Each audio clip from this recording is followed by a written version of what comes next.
ओम श्री सद्गुरुवे नमः. नमस्कार मंडळी.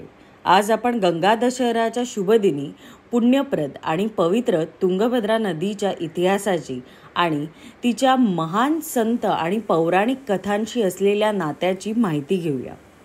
तुंगभद्रा नदी जी दक्षिण भारतातील एक महत्त्वपूर्ण नदी आहे, तिच्या पवित्र पाण्यामुळे ओळखली जाते.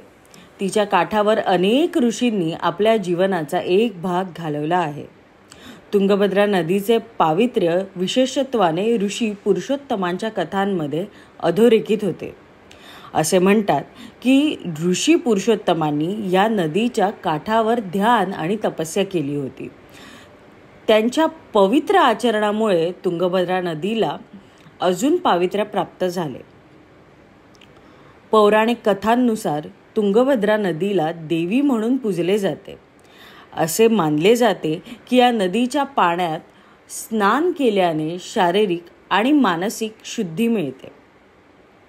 गंगा दशहराच्या दिवशी तुंगभद्रा नदीच्या तीरावर मोठ्या प्रमाणात पूजा आणि आरती केली जाते, ज्यामुळे या पवित्र नदीच्या महत्त्वाची महत्ता अधोरेखित होते.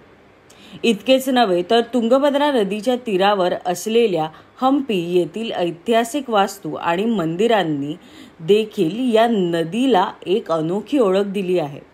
हम्पीमधल्या मंदिरांच्या आणि वास्तूंच्या छायेत तुंगभद्रा नदीच्या पाण्यात स्नान करून भक्त आपली श्रद्धा व्यक्त करतात.